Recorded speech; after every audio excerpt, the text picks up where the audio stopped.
కానీ తనని తాను నింద చేసుకున్నాడు. అది విచిత్రం. ఇంట నుండనొల్లడు ఉలుకులలో కాని ఎనయ సింహం ఎక్కడ ఎద్దు కాని. రేపు పొద్దున్న ఎద్దుకండి, ఆ ఎద్దు ఇదిగో నా సింహం ఉంది ఎక్కండి చక్కగా అంటే ఎక్కడో ఎద్దే ఎక్కుతాడు.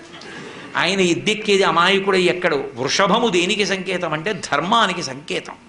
ఆయన ధర్మాన్ని ఇష్టపడతాడు. ఆయన భక్తులకు ధర్మమునందు అనురక్తి కల్పిస్తాడు. అటువంటి పరమశివ తత్వాన్ని మార్చి మాట్లాడి ఎందుకమ్మా ఆయనతో పెళ్ళేమిటమ్మా, నా మాట విని విడిచిపెట్టు అని, నేను చక్కగా చూడు ఎంత యవ్వనంలో ఉన్నానో, నీకు తగినటువంటి వాణ్ణి కాబట్టి నన్ను తగిలి నీవు నా వెంట చనుదెమ్ము వనటకుంద నేత్ర వనజనేత్ర, నన్ను తగులుకుని నాతో వచ్చేయి, వదిలేయి తపస్సు అన్నాడు. విందావిడ, వీడట బ్రహ్మచారియట, వీనుల పెట్టగరాని మాటలే ఆడుచునున్నవాడు, నమశివాయయుండు ఆడగరాదు. వీని కపటాత్ముని